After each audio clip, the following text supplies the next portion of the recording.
जब तुम्हारी नजर में वो तासीर होगी कि तुम जिसे देख लो उसकी किस्मत बदल जाए। आप कहेंगे ऐसी भी है ना। मैंने कहा यार मना लो। क्या आपको नहीं पता हमारे मुर्शिद मीर अब्दुल वाहिद बिलकिरामी रहमतुल्लाह अलैह सबे सनाबिल शरीफ में लिखते हैं कि सरकार गरीब नवाज अक्सर आंखें बंद करके रखते थे और जिस दिन आंख खोल कर किसी को गौर से देख लेते आने वाला कोई भी होता। सब्सक्राइब कीजिए हमारे चैनल नूर रज़ा को और बेल आइकन को प्रेस कीजिए जिससे आपको हमारी न्यू वीडियो की नोटिफिकेशन मिलती रहे। एक बहुत बड़ा बादशाह गुजरा है जिसे दुनिया नौशेरवान कहती। नौशेरवान के बारे में मैं कोई अभी अपनी राय का इजहार नहीं कर रहा हूँ, लोगों की राय बता रहा हूँ। लोग कहते हैं कि वो बड़ा आदिल था। नौशेरवान बड़ा आदिल था, लोग कहते हैं। बड़ा मेहमान नवाज था, लोग कहते हैं। लोगों पे बड़ा एहसान करता था, लोग कहते हैं। दादा ने नेकी की, ठीक। पोतियों को क्या सिला मिला? दादा की नेकी का सिला। दादा काफिर है दादा, लेकिन नेकी की उसने जिसे लोग नेकी समझ रहे थे। मेरी बात समझ में आ रही? नौशेवान का बेटा यज़्दजर्द की 3 बेटियां, और ये तीनों बेटियां ईरान की जंग में जब ईरानी जंग हार गए तो ये सब कनीज बना करके मुसलमानों के हाथों कैदी बनकर मदीने मुनव्वरा में लाई गई। सैकड़ों औरतें थी जो कनीजों की शक्ल में मौजूद थी। सबकी और सारी औरतें बेच दी गई, तकसीम कर दी गई। लेकिन जब इन 3 लड़कियों की बारी आई जो नौशेरवान की पोतियां थी, तो सैयदना फारूक आजम ने कहा इनको भी बेचो।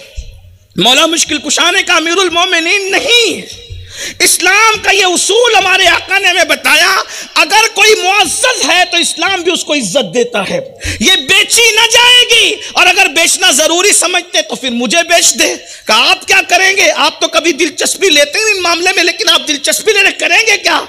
कहा करूंगा ये कि बड़े बाप की बेटी है, बड़े दादा की पोती है, ये दुनियावी एतबार से तो एक मैं आपके घर बिया दूंगा, वो उमर की बहू बनेगी। एक अबू बकर के घर बिया दूंगा, वो अबू बकर की बहू बनेगी। और एक अपने घर बिया लूंगा, वो मेरी बहू बनेगी। और उसके बाद फिर हुआ यही, वो तीनों शहजादियां एक मोहम्मद इब्न अबू बकर के साथ बिया दी गई, सिद्दीक अकबर की बहू बनी। एक हजरत अब्दुल्ला इब्न उमर के साथ बिया दी गई, फारूक आजम की बहू बनी। एक इमाम हुसैन के साथ बिया दी गई, फार मौला अली की बहू बनी। अंदाजा फरमाए दादा ने अच्छा अमल किया था, बिन मांगे इतने बड़े घराने की बहुएं बनने का शरफ हासिल हो। अगर काफिर दादा इतना अच्छा अमल करे दुनियावी एतबार से, तो बिन मांगे ऐसे घर के रिश्ते नसीब होते हैं।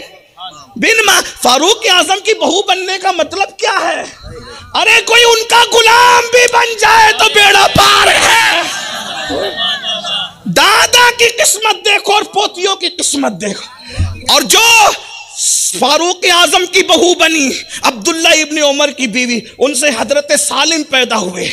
जो हजरत अबू बकर सिद्दीक की बहू बनी, मोहम्मद इब्न अबू बकर के निकाह में आकर उनसे हजरत कासिम पैदा हुए। और जो हजरत मौला अली की बहू बनी, उससे हमारा इमामुल अइम्मा सैयद सज्जाद आबिद बीमार सैयदना इमाम ज़ैनुल आबिदीन की विलादत। अलबिर ला यबला वज़्ज़ंब ला युनसा वद्दय्यान ला यमूत। नेकी कोई भी करे सिला तो मिल के रहता है, और गुनाह कोई भी करे सजा तो मिल के रहती है। इसलिए हो सके तो नेकी करो। बहनों से कहता हूं रिश्तों का टेंशन ना, हमें तो बस फिक्र एक ही करनी है जो हम नहीं कर रहे हैं। फिक्र एक ही कर, यार मना लो बस, यार मना लो, खुदा को राजी कर लो, उसके महबूब को राजी कर लो। सारी चीजें कदमों में ना जाए तो फिर कहना, सारी चीजें कदमों में ना, रिश्ते भी हल होंगे, रोजी के मसले भी हल होंगे, इज्जतों के मसले भी हल होंगे, औलाद के मसले भी, सब मसले हल हो जाए। भाइयों उसको राजी कर लो, जिसको देख लोगे उसकी किस्मत बदल जाएगी। जब तुम्हारी नजर में वो तासीर होगी कि तुम जिसे देख लो उसकी किस्मत बदल जाए। आप कहेंगे ऐसी भी है ना? मैंने कहा यार मना लो। क्या आपको नहीं पता हमारे मुर्शिद मीर अब्दुल वाहिद बिलकिरामी रहमतुल्लाह अलैह सबे सनाबिल शरीफ में लिखते हैं कि सरकार गरीब नवाज अक्सर आंखें बंद करके रखते थे और जिस दिन आंख खोल कर किसी को गौर से देख लेते, आने वाला कोई भी होता अल्लाह उसको मकाम विलायत अता करते।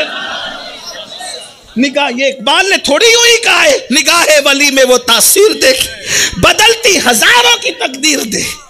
देख कर वली बना दे तो देख कर दूल्हा क्यों ना बना दे, देख कर दुल्हन क्यों ना बना दे।